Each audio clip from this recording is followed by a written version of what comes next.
Well, hey, hot mamas. Welcome to Crazy Sexy Menopause. I'm Betty Vargas, and I'm walking with Maude Wilson, founder of Hush Harbor, Oakland. Maude is a ritual artist, an end-of-life doula, a funeral coordinator, and a scholar of African American spiritualities. Maude has 17 years as an event planner for corporations and cultural arts organizations. She's a lifetime learner, spiritual seeker, global traveler, and multi-passionate creative.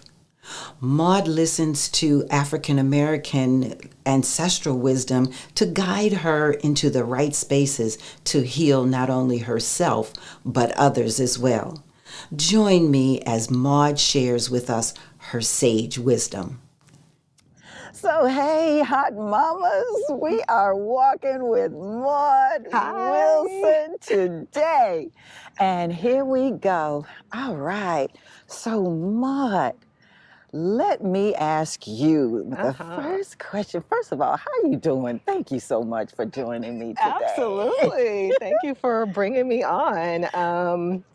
I'm doing good. The sunshine is out. Yes. And we are nice and out here in this beautiful little spot that I didn't know about. Yes, this is the Port Oakland Shoreline Harbor. I think I might have that incorrect. I'll put the correct location in the in the video, but I can't remember. I know we're on the shoreline, and we're at the Port of Oakland, and so we're at the park. Yes, we are. So that's where we are, and we're gonna walk it out. So thank you again for joining me today. And what is, let's just get right into it. Let's get into it. Let's get into it. Let's get into it. Yeah. So what is your menopause experience? Let's walk down. Wait, no, we're gonna walk down this way. Okay. What is my menopause experience? Yeah. So I'm 50. Okay. And just turned 50. Woo, Okay. woo, raise the roof. Right. Celebrate good times. Come on. For real. But I think I started my menopause journey around 45. Okay. But it wasn't noticeable to me. I mean, I started to think about, okay, so this might be menopause. Oh, could this be menopause? That kind of thing at 45. Oh, okay. Girl, you were better than me. I was in total denial. Yeah. No, because I think I often was ready for menopause. Like growing up, having bad periods and things, I often was like, got you. when menopause come, I'm gonna be dancing on tables. That's how I felt. Yeah, I hear you. And my sisters and my mom, so I started asking questions about had they been through menopause and what was that like and all that. And they were you good girl. Yeah. And so they all said that they hit menopause and didn't even realize it. They were like, oh, I went through menopause, and was like, oh, I just went through menopause. What? And I was like, ooh. So, oh man. So I thought that would be my experience, which made me happy. Yeah. But then maybe about 3 years ago, around 2020. So I think the COVID craziness exacerbated the experience. Well, added to, I think, maybe it just heightened my awareness because I had time to think about it, perhaps. Okay. But I feel like around 2020 is when I started to really feel the symptoms of insomnia, anxiety. Like I had 2 anxiety attacks. I never had an anxiety attack in my life. Oh. And they were for such small reasons. That's how I knew it was something extra going on. What happened? How did it manifest? Well, so I think the first time was me and my daughter. What does this say? It's a Sandy. This say deep, soft mud. Okay, we'll just stay up here. Maybe they mean, yep, in the little right there. Yeah, because when we scouted it out, it didn't look like that the other day. Okay, so. How did it manifest? It manifests the anxiety. So I remember the first time me and my daughter were having some argument about something. Nothing about nothing, but about something. Right. And I was on the phone, like having a meeting or something, and my daughter was in the house, and I had my office outside of the house, like right attached to the house. And so she kept texting me to can I give her something? And I was in a meeting. And so she came into the meeting. I was on the phone meeting, but she came into the room and got whatever she needed to get with an attitude. She probably got it off the table, you know, that kind of thing, right? Yeah. Like nothing big. Yeah, right. But I felt like there was a combination of the meeting, and I'm trying to pay attention, and maybe there was some stress there, because you know I'm an event planner, so it could have been a client that was stressful or what have you. Right. And then her coming in just kind of threw me off. So there was a combination of things that really manifested in a way that I started to, like, I just felt overwhelmingly afraid. Got you. Like suddenly I was scared. Yeah. Like as though my daughter was gonna do something, or you know what I mean? I don't even know. But I know that I started to breathe really heavily, and I think I had maybe the meeting had ended at this point, but I just remember that feeling of being so afraid, and I started shaking. Like I was shaking. I was breathing hard, and she was gone by this time, so she didn't even know none of this was happening. She just went back in the house. Yeah. You know, and you want to go that way? And so that was the first time. The second time, it was just some stress. Like I was laying in bed, and maybe my daughter was out, and I didn't necessarily know where she was, but she's a grown-ass girl. At this point, she was probably 24. So she was on her own doing something. Right. But all of a sudden, I had all these imaginary fears of what, like, something might happen, like the worst thing that could ever happen. You know what I mean? Yeah. And I just went into this whole fearful place of like breathing hard, nervousness, shaking, and then I realized, oh my God, I am laying in bed and nothing has happened here. Right. And I am in this state of mind. You are safe. Yeah. But I'm in this whole nother world, and nothing is bringing me there except something that's happening inside my body. Yes. So basically, I realized that there was some kind of anxiety situation going on. So those were the two worst moments. I think it was just like an overwhelming sense of fear that like the world is going to end. Yeah, doom. You know? Yeah. And an inability to calm that from rising higher and higher. I think that's that fear. But I totally get it. Yeah? Totally get it. I had an experience, actually.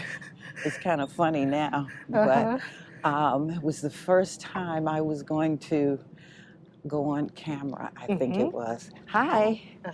And I had this, I was prepared. I had everything done, makeup done, everything, 5 minutes ago, I was like really feeling myself, in the mirror, how we do. Yes, exactly. And then in the next minute, I was like you, shaking. I was literally having a panic attack. And I had no idea. I was like, oh my God, I'm just gonna totally fail. And and fortunately, my husband was like, you're okay. Everything is okay. Oh, beautiful. You're safe. Yes. You just went through that, calm me down. And that was the first time. And I mean, I'm postmenopausal. Okay. So this wasn't very long ago, but it is something unlike you've ever experienced before. Exactly. And so, ladies, I just want you to know, if you have this feeling out of nowhere, it just comes out of nowhere, you are safe, and just know that you are there's nothing wrong with you. Exactly. It's just menopause. It's just menopause. It's a symptom of menopause. Don't run to your doctor and get Prozac or whatever kind of drug, because it will pass. Yeah. It will definitely pass. Oh my goodness. Yes. So did you have any other symptoms? So I had insomnia. So in 2020, my grandson was maybe 2. Okay. And me he's such a thank you. God, He he's so is so cute. Oh my gosh. And me and my daughter had moved back in together during COVID. So it was just me coming back to a house full of people. You know, my daughter and my grandson. My daughter's 30 and my grandson. You know, so it was just a lot of stuff. But I couldn't sleep. Like I would. My daughter has always had some kind of insomnia, and so So when I like maybe when she was 18 or so, it was challenging because I'm a light sleeper as a single mom. It's always been like I need to be ready at any moment. So as a mother, all the stuff. Right. You sleep with sleep with one ear alert and one eye open. Exactly. I know. But so during that time, I could go like maybe two days with like maybe 2 hours of sleep or something, and I'm just laying in bed. And you know we can't do that now. We need all them 8 hours. Exactly. So that was causing, like me to snap quicker. I had less patience. To be with the little baby. Right. And because they are loving and all over the place. All over the place. And moving from solitude to constant activity. Exactly. It's a change. Yeah, it was. And so I think the insomnia is probably the main reason that I really like started to think about, okay, there's a lot happening here and I need to figure out what's happening and how I can support it in not happening so much, so often. But it was the insomnia, it was anxiety, and it was a little bit of, I think depression, but I think the depression was also exacerbated by the moment, by the racial stuff that was happening in the world and, all of that. Oh, yeah. But I was almost feeling like, honestly speaking, like, I'm 50 and I'm 50, so I feel young at 50. And I feel like when I see... You look young. You are young. I know, right? When I see my 80-year-old women, I'm like, okay, so come on now. 50 is nothing really. Exactly. I'm still a baby. So, right. But I was feeling like, what is there to do next? Like, I don't even know. And I was feeling as though there wasn't a future, if you will, even. Ooh. So I was a little bit in that kind of space trying to figure out what's left for me to do, and I think it was all exacerbated by my physical state. So I'm not sleeping. I'm irritable. Everything is stressing me out, like anxiety-wise. Everything wasn't always as big as those moments of anxiety, but it was just this constant little anxiety situation. So I think those were my three. And depression is a symptom of menopause. And but I think that when you know these things, when you have these feelings, you can be prepared to move through it, as opposed to getting going to the doctor and having having the doctor medicated for you. Because I know during that time, I had gone to the doctor, my primary care physician, and I was depressed during COVID. And of course I'm depressed because I lost 8 members of my family, and and friends and what have you. And so she asked me if I was depressed or something. I think she asked me if I was depressed or, she must have asked me, because I never would have volunteered that information. So I can't remember if I probably said yes. And hey, I did, because I told her that I'd lost members of my family. And then she wanted to know if I wanted her to prescribe me something. And I was like, no. And the fact that she gives you an option, do you want me to? So that doesn't even mean that I'm prescribing this because, because it's for your own good and you should take this. Do you want me to help you with that? And I can give you these pills to drop it on top of Yes, that, you know? yes. So I was Wow. like, nah, thanks. Yeah. So, Yeah. Mm-hmm. and because I knew, that it wasn't something that I needed to medicate. Mm-hmm. I knew that it was something that was going to pass. And you know how the Bible says, this too shall pass. Yes, exactly. So, or does the Bible say that? I think it does. Well, we associate it with the Bible. Exactly. It's spiritual. This too shall pass, exactly. That's right. It will, and I knew that. I knew that. So, oh my goodness. Yeah, I think I had a sense that even though I wasn't offered, I didn't go to the doctor basically around this time, around that, for those specific reasons. But I didn't either. I went for something else. But anyway, go ahead. I was just going to say that there was something inside of me, so because I think because I hadn't been having my cycle, my period for probably since 45, it started like dipping in and out. Right? Yeah. So my PMS has always been emotional and mental. Yeah. In terms of like at a certain period of time, you could probably mark it on a calendar. It's like I see a different color. I see through a different lens. Yeah. You know? And you know what? What I discovered PMS is, it's a calcium and magnesium deficiency. Oh my goodness. Yeah. So. Oh my goodness. Thank you for saying that. So, wow. If you have, if you're having those feelings, or just take some calcium and magnesium, and along with your exercise and whatnot, it goes away. Yes. That's awesome. That's good to know.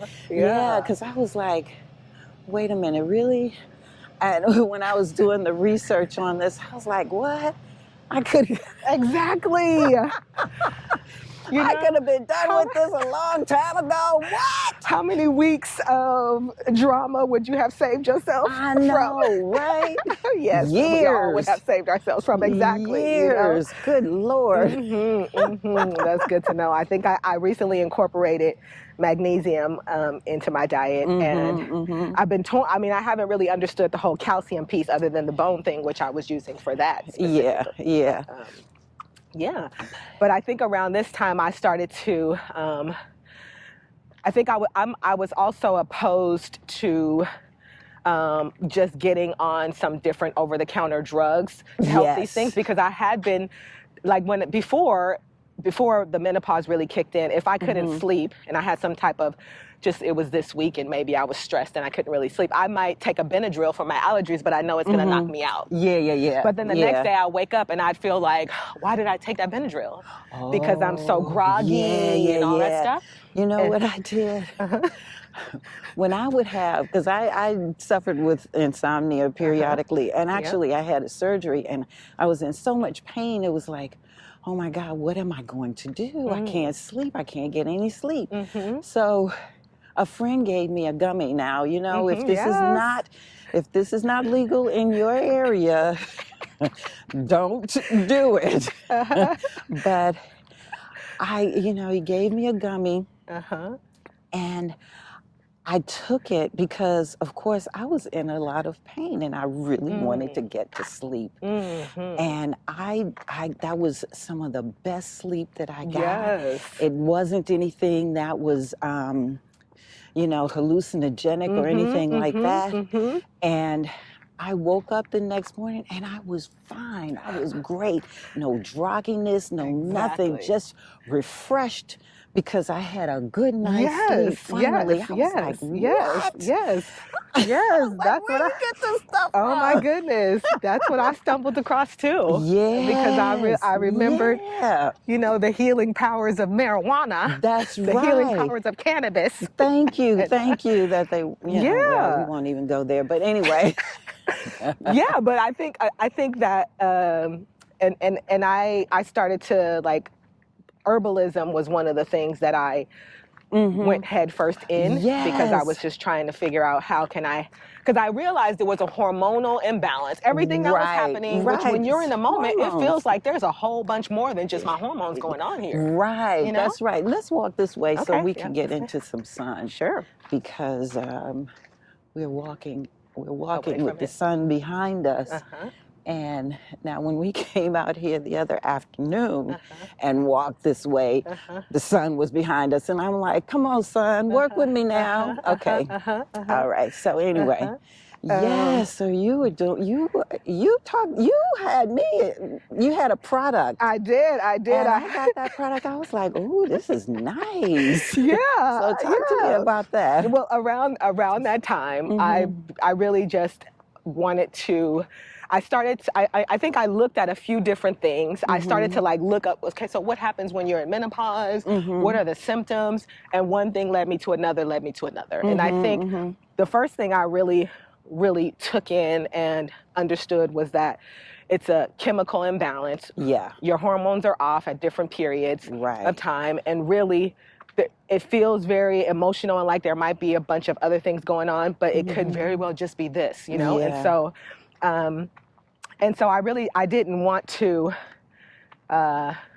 take like over-the-counter drugs anymore because I realized that I didn't feel good after. Yeah. And so I think I just started like really looking at like, what do I put in my body? And does it help my body or does it actually take away from it? Yes, you know? yes. And if it doesn't feel like if I feel uncomfortable because I just ate that pizza with that cheese on it. Girl. And it was so good. Oh, the bread, all of that, the spice. Exactly, and so if my stomach is saying, why did you do that? Why don't I just listen to it? Yes. And maybe just don't do the pizza with the cheese. That is so key. That is so key. Yeah. So I think I started to look at eating as a way of like feeding my body so that it can do what I need it to do today versus eating for taste. Yes. Yes. I mean, and vegan food and all that can be very tasty. Yes. But that's not the main focus. That's right. That's right. It really is about fueling your body and having your body to be optimal. Because oh my goodness, if you are not feeling right in your stomach and your, everything is off. Oh my goodness, everything is off. Yep. There really is some truth to that gut-brain connection. And I agree. gosh, it's hard to. Well, I'm going to say it's a challenge for us to release some of the foods that we had no problem with when we were younger. Exactly. And now having to say, okay, you're not working for me anymore. Oh my goodness. And letting it go. Yes. And that's a challenge. That is a challenge. And another challenge is because it's not about willpower or anything. It's really some of the substances that are put in the food that keep us addicted. Namely sugar for one thing. So if we're trying to get off of something and the sugar is keeping us addicted, that's a challenge. Yes. It's really a challenge to release that. But the good thing is that once you release it, if you don't go back to it, you're fine. You don't miss it. I agree with that. Yeah. I agree with that. Because I was a big, I put cheese on everything as a young person. Every single thing. I couldn't have pasta without cheese. Oh, wow. But then then when my body started to just tell me that, I really listened. And then I also started looking at the herbs and... Let's walk around this way again. Yeah, sure. Okay. How to incorporate natural substances, basically, into my diet in a way that they can support me in the long term. Right. Right. And so I really realized that I just thought about when I used to smoke weed as a young person, to be honest. Why did I do it? And what did it help me with? And really, it helped me to sleep. Yeah. Yeah. It helped me to calm down. Okay. In ways of calm. It felt as though it would calm my energy down. So I really just started exploring like using cannabis oil, and then I started exploring hemp because I stumbled across hemp, which is the cannabis without the THC. So you don't get high, but you get to calm your nerves, and you get to fall asleep, and all of that. So And I use hemp seeds. Because totally. they're high in protein. Yes, they are. They're high in protein. Yes, so, they are. You know, let's look at the nutrient, the nutritional value of the foods that are saying, you know, that those that are, the powers that be are saying that are not good for us. They really are, especially if you do your research. Exactly. But you know what? And that's so difficult because there's study after study after study, but then there are also studies that refute certain studies, and so it's like, okay, that's a lot of information. How do you figure out who's right? Who's right? And that's what I'm here for. 'Cause I'm doing the work for y'all. Okay. So anyway. So, you know what? You are thriving. Oh, you are thriving. Thank you. I'll take it. Yes, absolutely, absolutely. Not only in your menopause journey, but in your life as well. 17 years as an event planner. Talk to me a little bit about that, because you know, not only have you been an event planner, but you are global. So talk to me about that. Where have you been? What have you done? Goodness. How was it? How'd you get into it, girl? Spill the tea. Let's see. So I spent a lot of time, well, after college, I went straight into public relations. Because I studied journalism, but the journalism world was dying. So I ended up in PR for about 10 years. And then I remember sitting at the water one day over by the bay, and I was like, I am not feeling excited about getting my client into the New York Times. It's really not feeding my spirit or my soul. Girl, wait a minute. I had that same conversation. I was in the gym and I was like, I think I like doing this better than I like being in marketing. Financial marketing. So I was like, how do I get out? Then I started planning. So that was the beginning conversation. And then I just was really thinking about like what makes me happy, and I love to like bring people together. I've always loved to bring people together. I'm the youngest of 9, and I was planning parties since I was like 10. I was the one that they was like, "Maude, we all coming over here because we," that kind of thing. And so I realized it was event planning. And so then I jumped into event planning, spent about 10 years trying a bunch of different things and doing corporate and traveling around and doing, and then I got into arts and culture. And so I would travel with some of my arts organizations, and do tour guiding and tour management, fabulous. And, planning a 10-day events in Bali and that kind of good stuff. Wow, it's so nice. Oh my gosh. Oh my goodness, it was so beautiful. And so then I think these last like maybe 5-6 years, I've been really, now that I've honed my skills in the event world and I know how to produce an event, and then what kinds of events do I want to be a part of? And really it took me into more spiritual events, like bringing people together to, just kind of process life's moments through, ritual. Because you're a ritual artist. I'm a ritual artist. So it's really me being an event planner, but more focused on the spiritual specifics.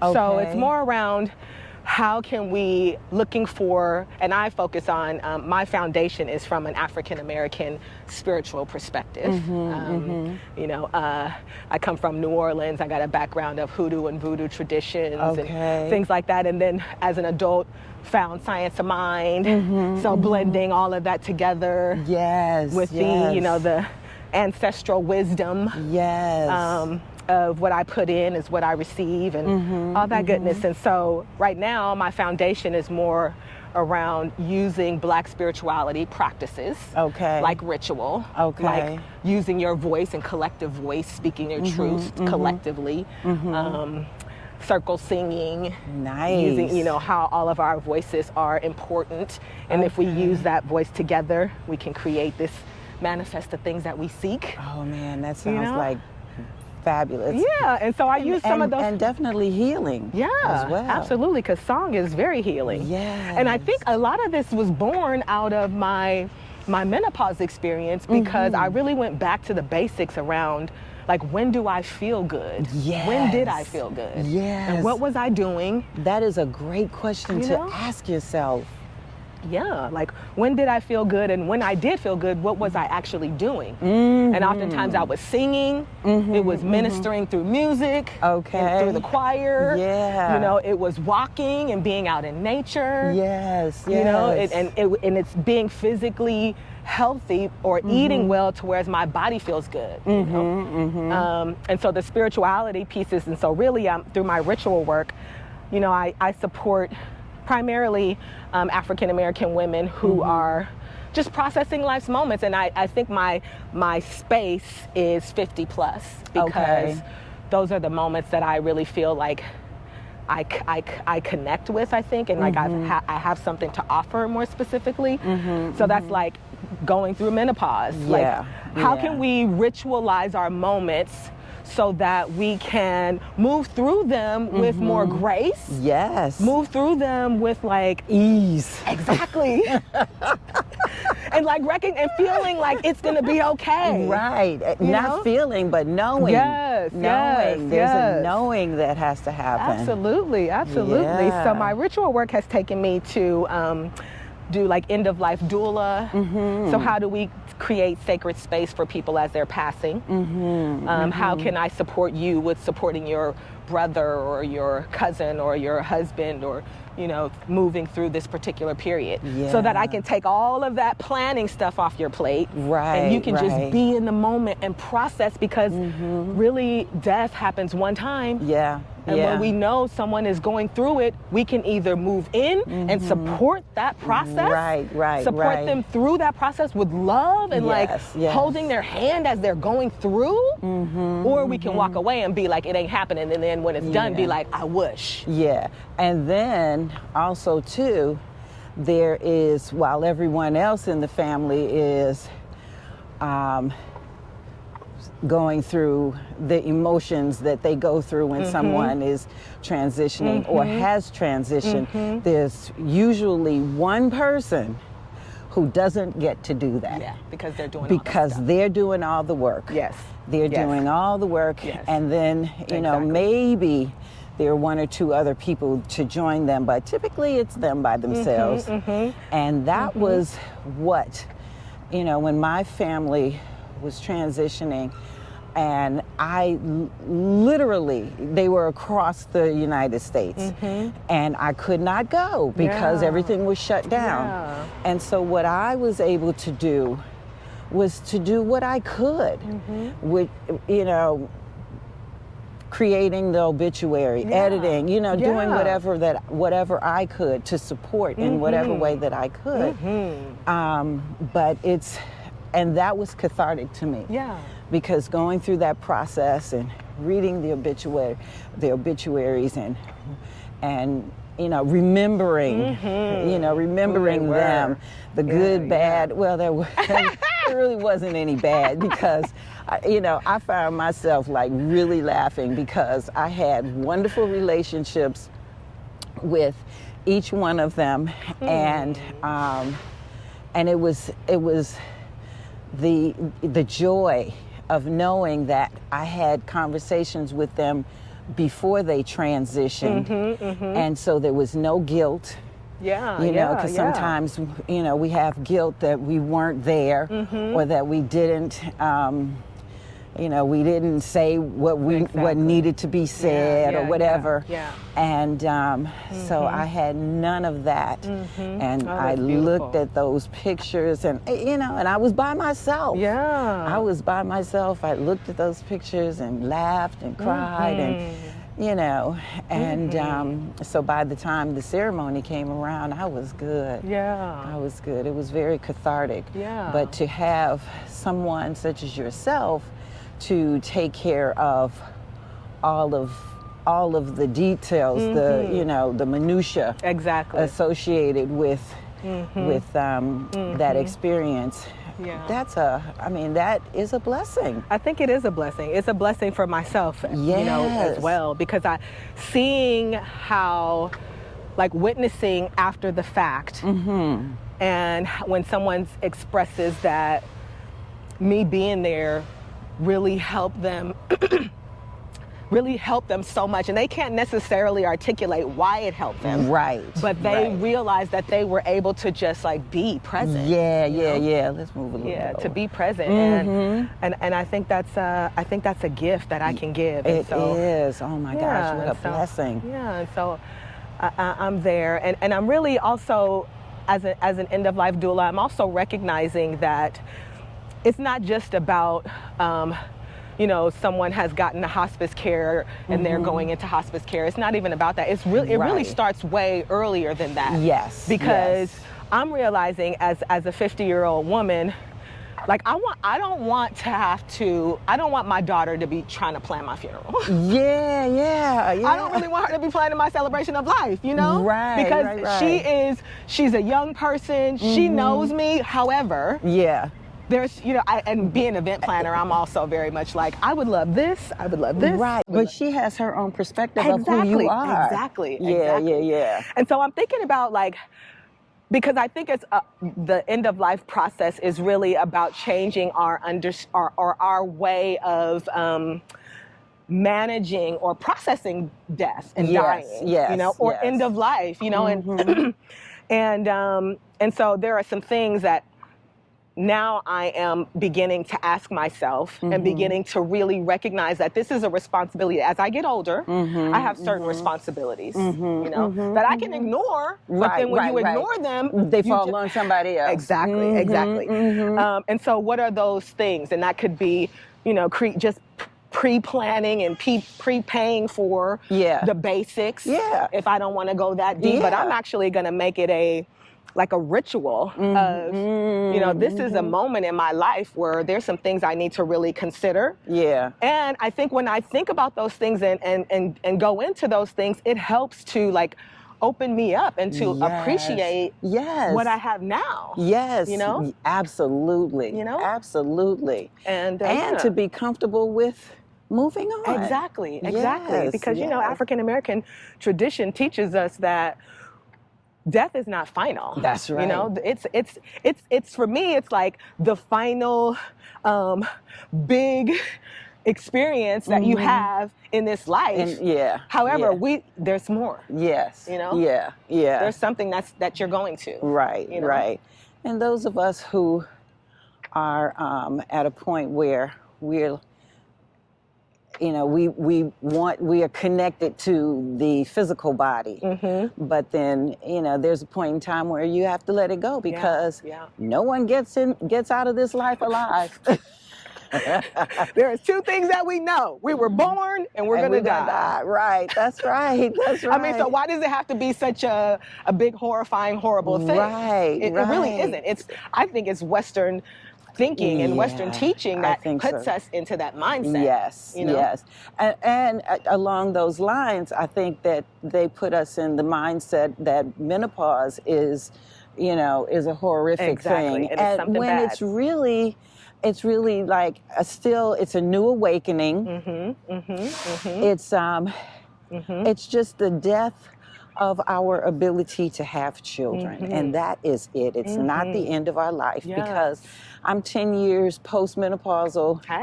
And well, might be 11. It might be, you know, but I'm still running around with my grandchildren. Come on now. You know what I'm saying? And my menopause is not my grandmother's or my mother's menopause.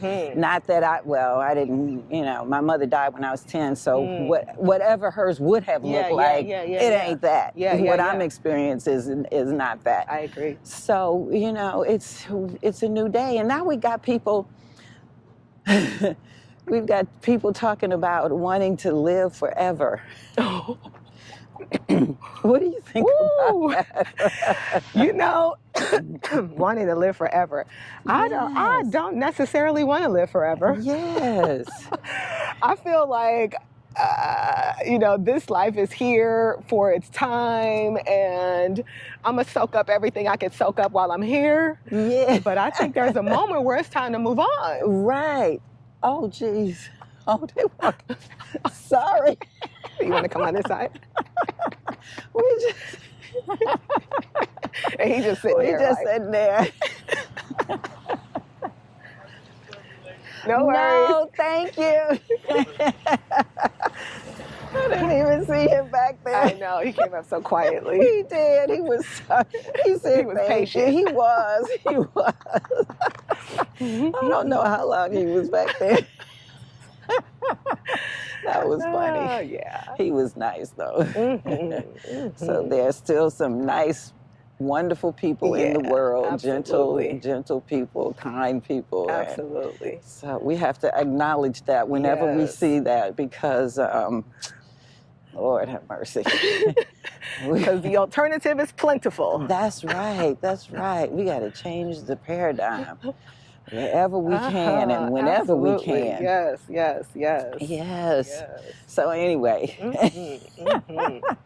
I love that you are doing that. That is so amazing. Yeah, and I am.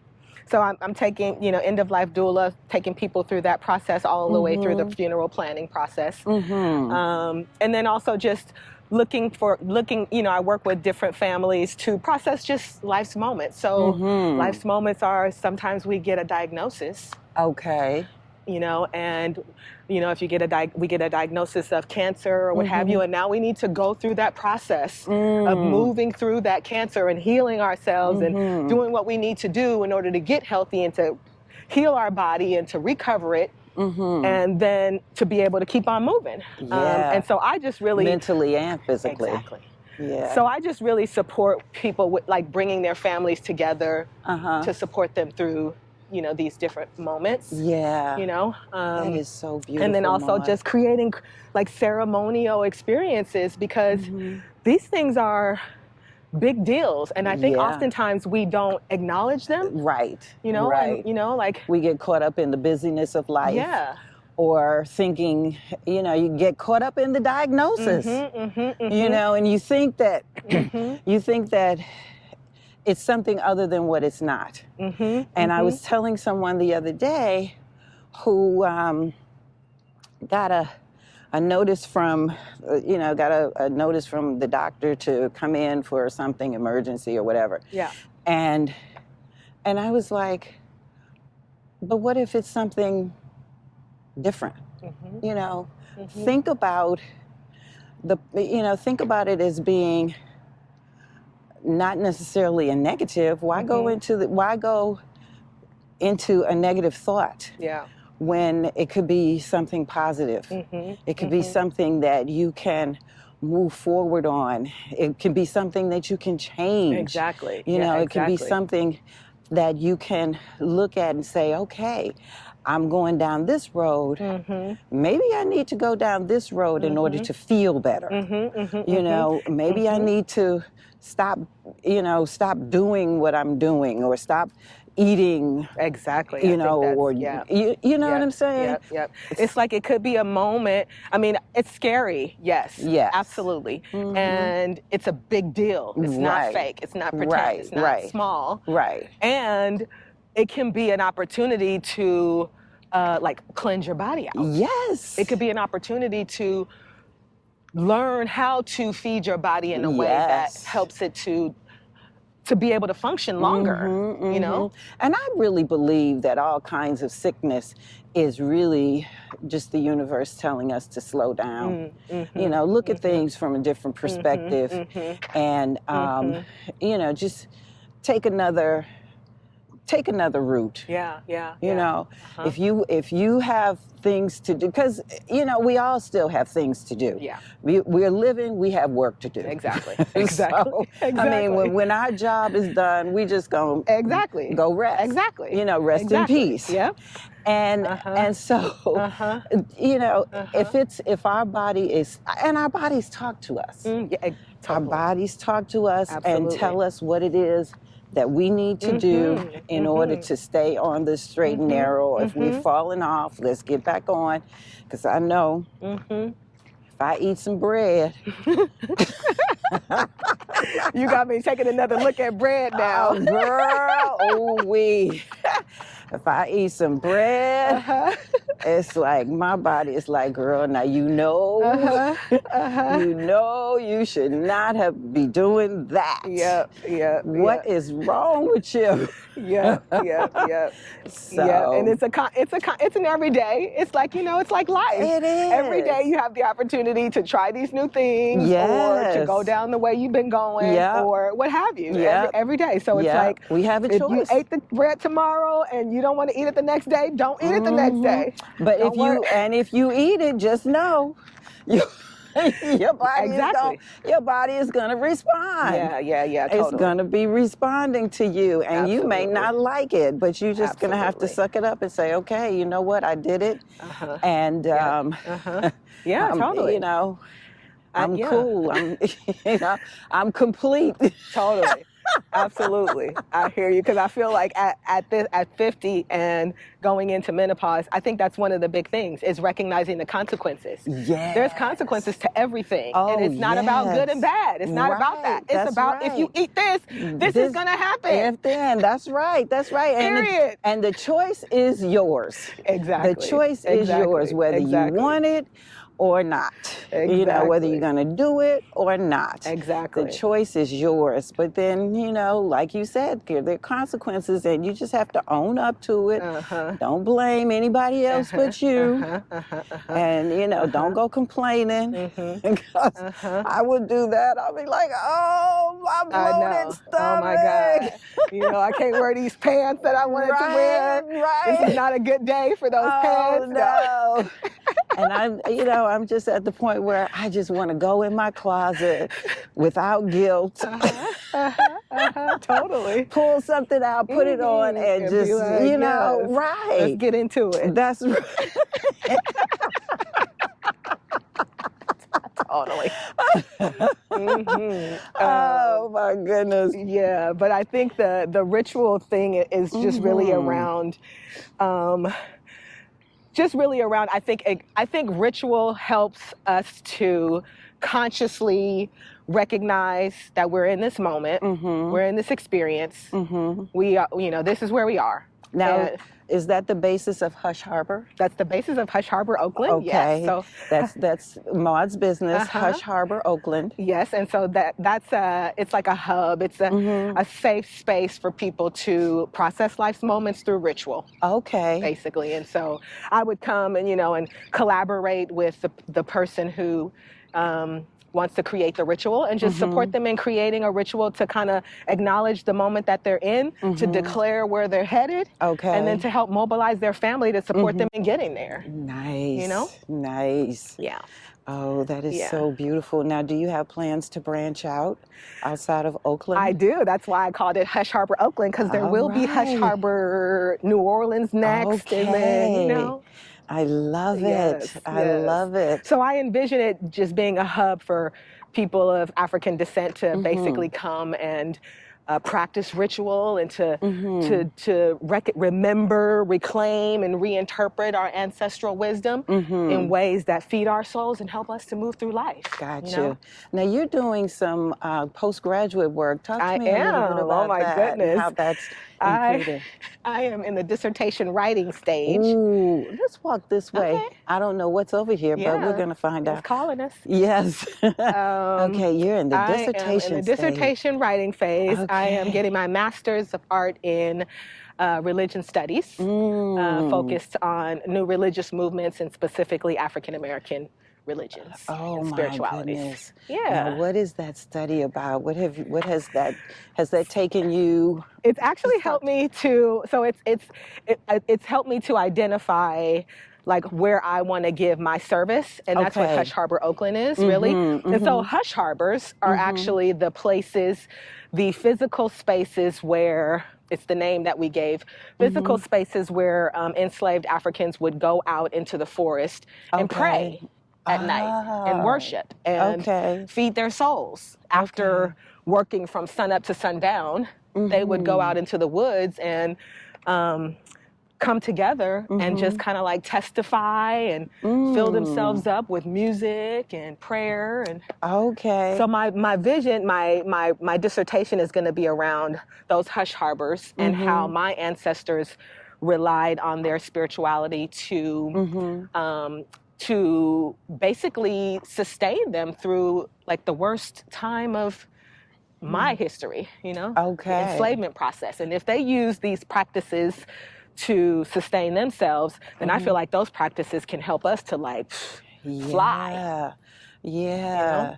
Do you think that young people have quote unquote hush harbors outside of the darkness, where it's manifesting in the activities that they allow themselves to be included in, That's yeah, I think that's a beautiful thing, and I think that's true. I mean, I think without that even knowing it. without even knowing it, because I think the hush harbor was really like a safe space for our ancestors to go to be together, Yeah. to do collective healing work. Yeah. You know, Yeah. and so I think that anything that looks like that in my book is a hush harbor. You know, and so.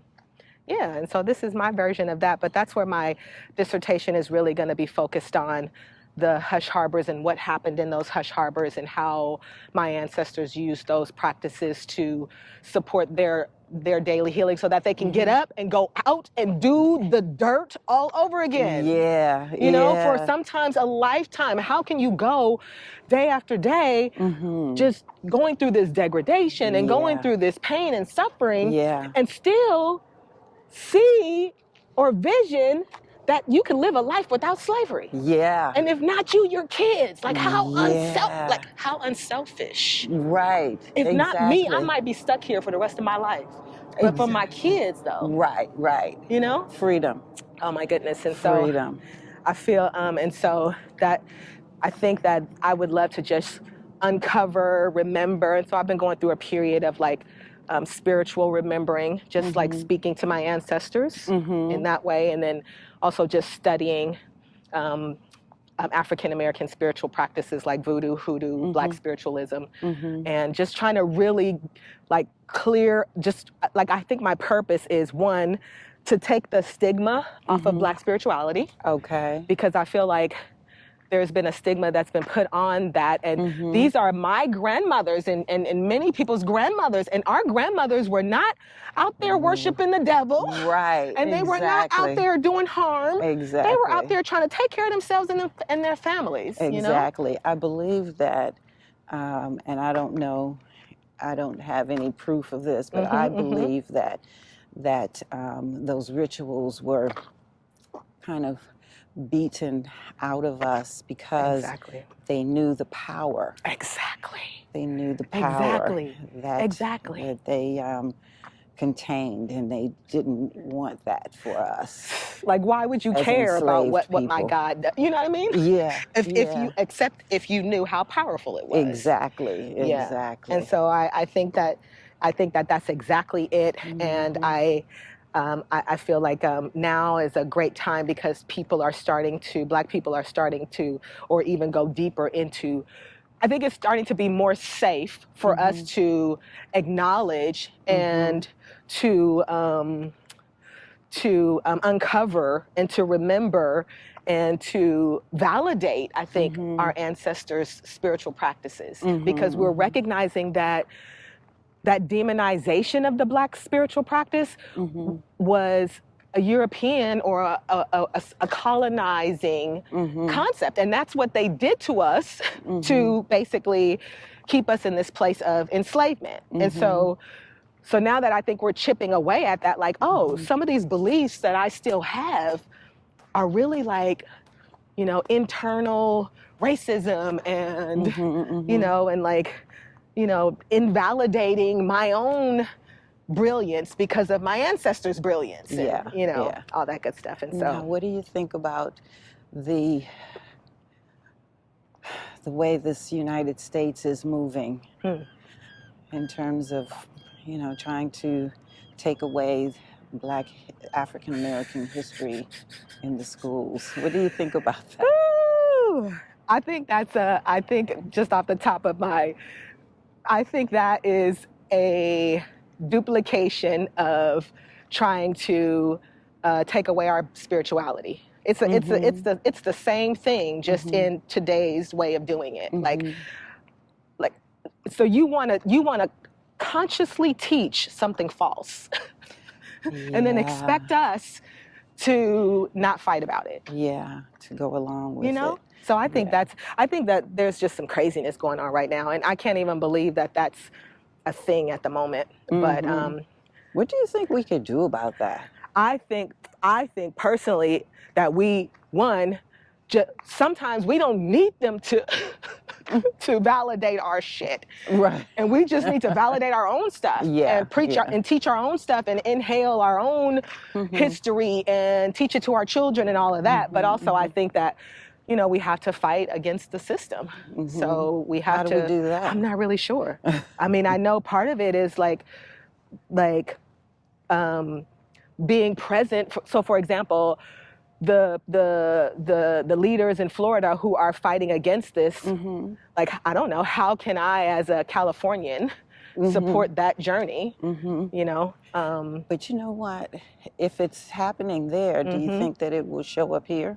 I think it's very well possible. Make its way across the United States? I think it very well could, and I really don't understand why, because I feel like still the powers that are against, the powers who would be teaching, who would be pushing something so ridiculous, I feel like those of us who are not that, outnumber and them by so large amount. It really is just annoying that they can continue to do this as such a small group. You know? Yes, that's baffling to me. It really is. It's baffling to me how that has come to be. Right. Oh my goodness. Well, let's it's a wonderful day. It's a wonderful day in the neighborhood. Yeah. But you know, at the end of the day, it really is about love. Yes. It really is about us being loving and caring and respectful of each other, just like that gentleman in the truck, where he just waited patiently for us to notice him. Exactly. Because, you know, he was just right there. And then apologized and said, thank you. Yeah, so thank you for moving. How yes, nice. And it's really about, I guess, each one teach one. And as long as we are loving and caring and starting with love and being love and showing love to our fellow neighbor, whether we know them or not, it all begins there. Yes. And I know when I walk, I always talk or wave or smile to the people that I pass by or who pass me, because one, is for safety reasons. But two, because it's like, you know, I'm letting you know I see you. But two, it's also to let, you know, people know, look, I'm love. You know, I am love. And if, you know, I see you and I hope you see me, you know, in a Sal Bono way. And so it's just about, you know, sometimes people are caught off guard, and sometimes people are, you know, they are right there and they speak or they wave or they smile or whatever. And it's great because, you know, we're all out here trying to live our lives. Exactly. We're all out here trying to live our lives. Yes. And we're not trying to beat up nobody. We just out here trying to make it do what it do. So, and I trying to hope soak all the juice. yes, and I hope y'all out there doing what you do too, and Yes. not doing nothing, not doing anything to harm anybody else. So it's just it's a beautiful day in the neighborhood, and we bring to our lives what we put out. We put out, because it's really it's also all about energy. Yeah. Hello there. Hi. And living into that which we want to see. Yes. If I want to see that, I want to be that. Yes. Yes. What is it Gandhi that says, be the change that you wish to see in the world? That's it. That is it. Because if you are doing that, then you're not out here trying to harm anybody, or you got a whole different focus. That's right. A whole different lifestyle. Absolutely. A whole different energy. Exactly. You're attracting a completely different energy to you. So, oh my goodness, Maude. Thank you, Betty. This has been wonderful. Yes, absolutely. Oh my gosh. We've been in and out of the shade. Yeah. Well, I should say in and out of the sun. Yes, exactly. At different points. Yes. And this has been wonderful. I'm enjoying this conversation. Yeah, me too. And oh my goodness. Listen, hugs to your daughter and your grandson. Thank you. Absolutely. Thank you. And we will have information on Hush Harbor Oakland in the description below. And so, listen, get out and get some sun. There's a lot of vitamin D out here for you. Yes. And as I always close, please remember, it is your life. Live it well. Yes, yes, yes.